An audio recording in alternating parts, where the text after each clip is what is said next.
Shalom.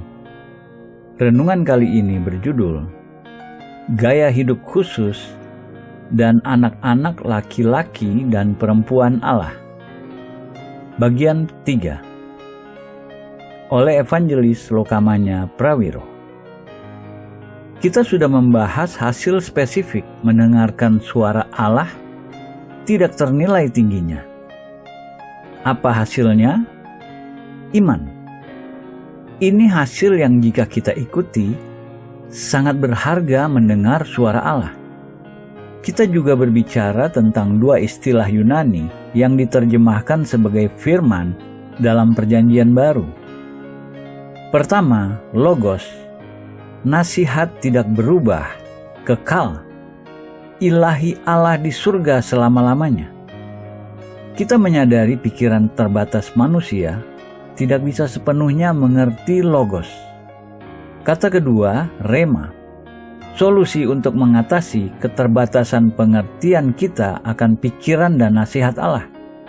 Rema, firman yang Allah ucapkan pada kita secara individual yang dihidupkan oleh Roh Kudus. Rema membawa kepada kita nasihat Allah yang kita butuhkan saat tertentu. Ketika Tuhan mengirim kita firman, rema, Ia membuatnya jelas dan bersifat pribadi pada kita. Iman datang pada kita melalui mendengarkan firman pribadi Allah yang diucapkan ini. Bisa datang pada kita melalui kitab suci atau bahkan melalui yang orang lain katakan pada kita. Namun selalu datang dengan pimpinan Roh Kudus. Kita akan mempelajari gaya hidup khusus yang dihasilkan dari mendengarkan suara Allah. Orang-orang yang belajar mendengar suara Allah memiliki hidup berbeda dari orang-orang lain. Mereka tidak bisa sama setelah mendengarkan nasihat dan pikiran Tuhan. Kita kembali ke jawaban Yesus pada Satan atau iblis selama konfrontasi mereka di belantara ketika setan mencobainya untuk merubah batu menjadi roti. Tetapi Yesus menjawab, ada tertulis, manusia hidup bukan dari roti saja, tetapi dari setiap firman yang keluar dari mulut Allah. Matius 4 ayat 4. Istilah Yunani yang menggambarkan firman di atas adalah rema. Setiap rema yang keluar dari mulut Allah. Kata kerja keluar sedang berlangsung pada masa sekarang, yang berarti mendengarkan suara Allah adalah hubungan pribadi langsung dengan Tuhan. Karakteristik keluar firman, rema, berarti datang secara instan, selaras dengan Allah, langsung di sana. Rema bukan di masa lalu dan bukan di masa depan, melainkan di sini dan sekarang.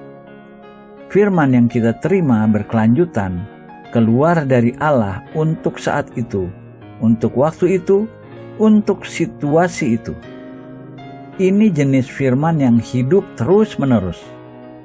Dalam Matius 4 ayat 4, Yesus mengutip Ulangan 8 ayat 3 yang mengacu pada Allah memelihara orang-orang Israel makan mana di belantara. Dengan analogi ini, Yesus membandingkan rema dengan roti natural. Seperti roti natural memberi makan tubuh fisikal kita, firman pribadi Allah yang keluar memberi makan roh kita, memberi makan batin kita. Kita harus mengakui, untuk menjaga tubuh kita hidup dan sehat, kita butuh roti natural. Untuk menjaga roh kita hidup dan sehat, kita butuh roti spiritual, firman yang keluar, firman pribadi dari Allah. Kita perlu mendengar suara Tuhan yang datang pada kita. Firman ini yang kita perlu untuk memberi makan roh kita, datang hanya melalui Roh Kudus, dan kita harus mendengarnya. Jika kita hanya membaca Alkitab di depan kita, semua yang kita dapatkan hanya lembaran kertas putih dengan huruf hitam. Kita tidak bisa mendengar huruf-huruf itu. Ini mustahil. bagaimana itu bisa menjadi suara, komunikasi yang diucapkan yang kita bisa dengar. Hanya satu kuasa dalam alam semesta yang bisa merubah huruf-huruf hitam itu menjadi suara Allah, dan kuasa itu adalah Roh Kudus. Sebagai tubuhnya, penting kita terkoneksi dengan kepala. Kita melihat Roh Kudus yang melalui Yesus berkomunikasi, mengarahkan, mengendalikan, dan melestarikan tubuhnya. Bisakah kita melihat bagaimana pewahyuan rema ini berhubungan dengan kebenaran-kebenaran itu? Secara total, kita bergantung pada Roh Kudus. Roh satu yang membawa firman rema pada kita dalam situasi apapun. Ia membawa kita firman dari Allah yang kita butuhkan sekarang. Roh Kudus menghidupkan firman itu, mengimpartasi kehidupan padanya, membuat suaranya hidup untuk kita dengar. Melalui mendengarkan firman Allah, kita terkoneksi kuat dengan kepala tubuh, Tuhan Yesus, melalui Roh Kudus. Roh memimpin dan mengarahkan kita semua hidup melalui proses itu. Setiap momen, setiap hari, dengan rema yang Ia berikan pada kita. Memiliki kehidupan yang ditandai dengan mendengarkan suara Allah membuat kita berbeda dari sebagian besar orang lain di sekitar kita. Mengembangkan gaya hidup ini adalah proses bertumbuh dalam kehidupan kita. Tolong catat apa yang Paulus katakan tentang proses ini dalam Roma 8 ayat 14. Semua orang yang dipimpin Roh Allah adalah anak Allah. Kata Yunani yang diterjemahkan sebagai anak laki-laki dalam ayat ini tidak mengacu pada anak kecil namun pada orang dewasa. Bagaimana kita hidup sebagai anak-anak dewasa Allah? Hanya ada satu jalan, dengan dipimpin oleh Roh-Nya secara reguler. Seperti kita lihat dalam Matius 4 ayat 4, sehubungan dengan firman yang keluar, kata Yunani untuk dipimpin dalam Roma 8 ayat 14, berlangsung sekarang. Arti ayat ini dalam Roma jelas, mengacu pada orang-orang yang secara reguler atau secara terus-menerus dipimpin oleh Roh Allah. Individu-individu yang dikenal sebagai anak-anak laki-laki dan perempuan Allah. Sedihnya, beberapa orang yang paling banyak berbicara tentang Roh Kudus tahu paling sedikit tentang dipimpin olehnya. Orang-orang yang menjadi bagian dari denominasi Pentakosta selama berpuluh-puluh tahun dan mendapat keselamatan di sana berkata, "Saya dibaptis dalam Roh Kudus beberapa tahun yang lalu, dan saya berdoa dengan bahasa lidah, dan itu saja yang saya butuhkan." Beberapa orang ini sebenarnya jauh dari sentuhan Roh Kudus hari ini. Bertemu Roh Kudus bukan pengalaman satu kali, melainkan hubungan terus-menerus. Efesus 2 ayat 18-22 banyak berkata mengenai hubungan kita dengan Roh. Kita lihat dua ayat dari nas ini, dimulai dengan ayat 18.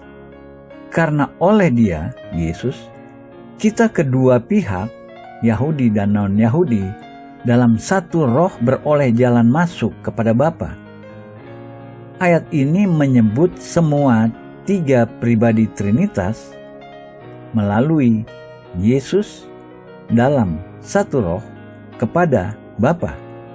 Itu pola yang sehat untuk interaksi kita dengan Tuhan.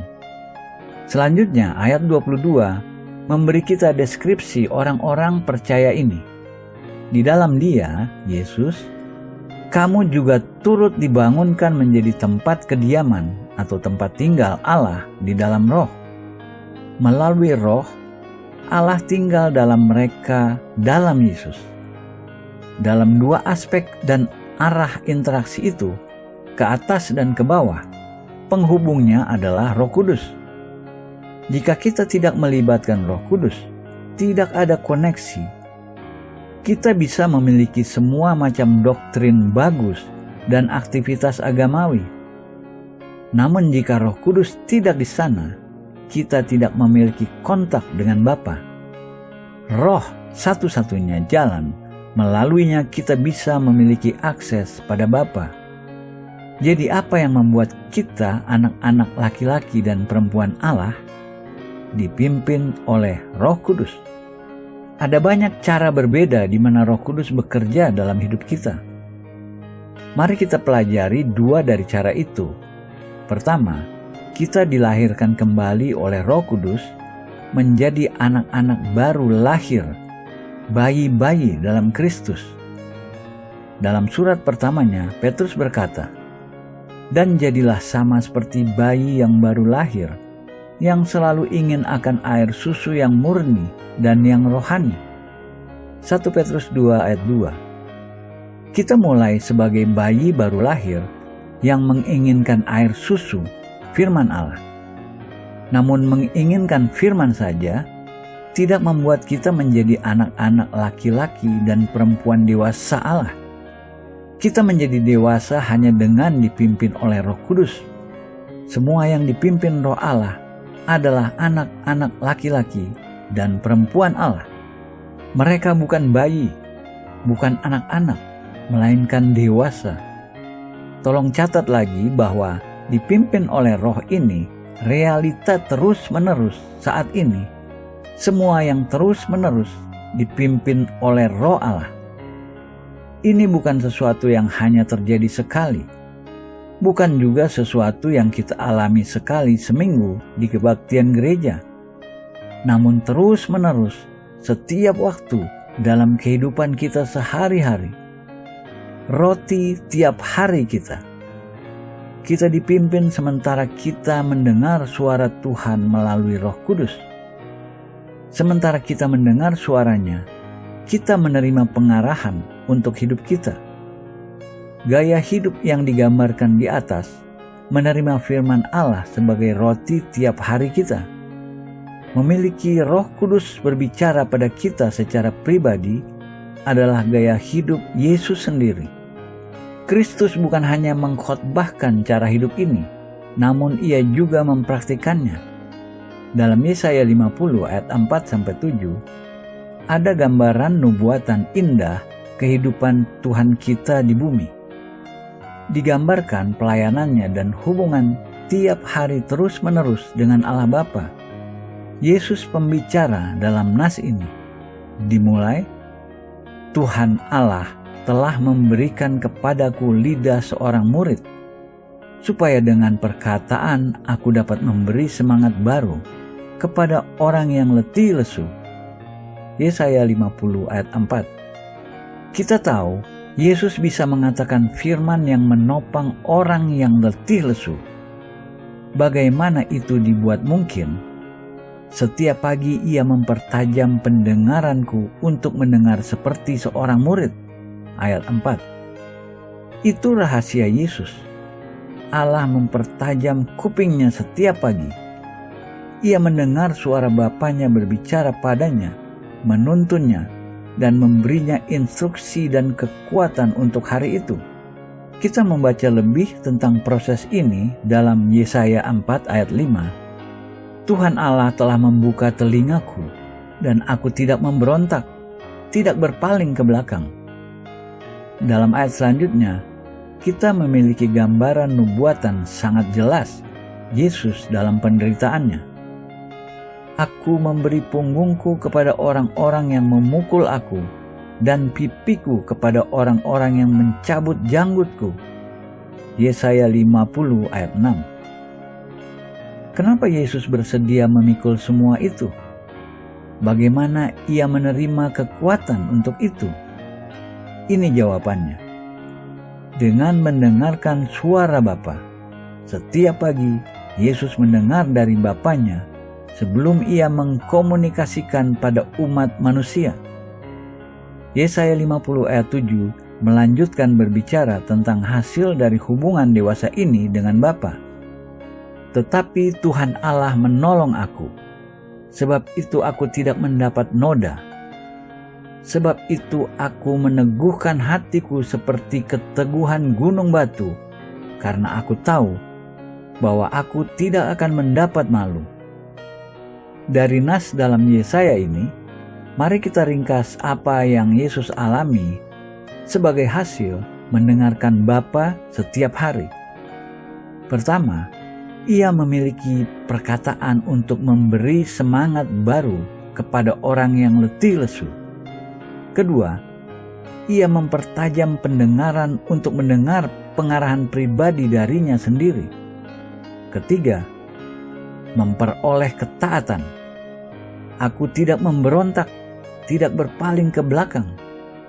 Kita perlu melihat, mendengarkan dan melakukan suara Allah menghasilkan ketaatan.